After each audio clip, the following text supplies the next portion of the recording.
কিছুদিন আগেও এই বাগান থেকে 30 মণ পেঁপে বিক্রি করেছি, 30 টাকা কেজি। কিছু কিছু পরিচর্যা যেগুলো আসলে না করলে নয়। আসসালামু আলাইকুম ভিউয়ার্স, কি অবস্থা সবার, কেমন আছেন সবাই? আশা করি সবাই ভালো আছেন। কৃষি দিবানিশি 2.0 ইউটিউব চ্যানেলে আছে আপনাদের আন্তরিক শুভেচ্ছা অভিনন্দন।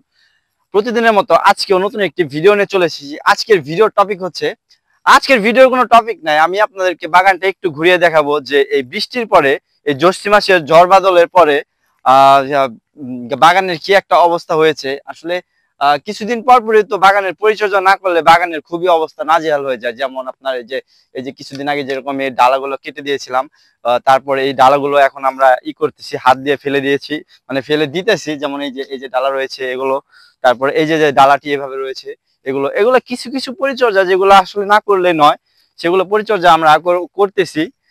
আমার সাথে রয়েছে আমার এক ছোট ভাই সামির। সামির, এদিকে আয়। তো ভিউয়ার্স, দেখতে পাচ্ছেন এই ডালটি আমরা এখান থেকে যে কেটে দিয়েছিলাম, তারপরেও কিন্তু এই ডালটি আস্তে আস্তে মরে একদম শুকিয়ে গিয়েছে। তো এটা আমরা এই যে এভাবে মানে হাত দিয়ে ফেলে দিচ্ছি, পরবর্তীতে যেন প্রবলেম না হয়।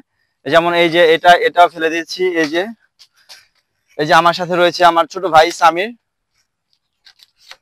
সে অনেক ভালো কাজ করতে পারে। সারা দিন এই বাগানে কাজ টাজ করে, খেয়ে না খেয়ে অক্লান্ত পরিশ্রম করে এই বাগানটি সে গড়ে তুলেছে। তো আমাদের বাগানটি 30% জায়গায়। আসলে এই যে বাগানটিতে দেখতে পাচ্ছেন বন্ধুরা, যে পরিমাণে পেঁপে এসেছে, একদম মাশাআল্লাহ, আলহামদুলিল্লাহ। কিছুদিন আগেও এই বাগান থেকে 30 মণ পেঁপে বিক্রি করেছি, 30 টাকা কেজি। আরো কিছুদিন পরেও, আরো 10-15 দিন পরেও আমরা এই বাগান থেকে ভালো একটা পরিমাণের পেঁপে হারভেস্ট করব। তো ভিউয়ার্স, আপনারা দেখতে পাচ্ছেন এই ডালগুলো আমরা কিভাবে পরিষ্কার করতেছি। তারপরে এই যে ডাল রয়েছে, আসলে বিগত দিনের ঝড় বৃষ্টিতে গাছগুলোর অবস্থা একটু ক্ষতিগ্রস্ত হয়েছি, কেননা এই যে পাতাগুলো মরে গিয়েছে।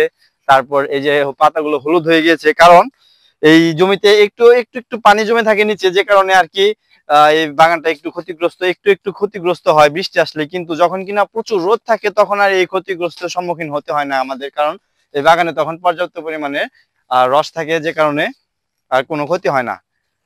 তো ভিউয়ার্স, এই ছিল আজকের ভিডিও। দেখা হবে পরবর্তী কোনো ভিডিওতে। আর কৃষি দিবানিশি 2.0 ইউটিউব চ্যানেলকে সাবস্ক্রাইব করে পাশে থাকবেন।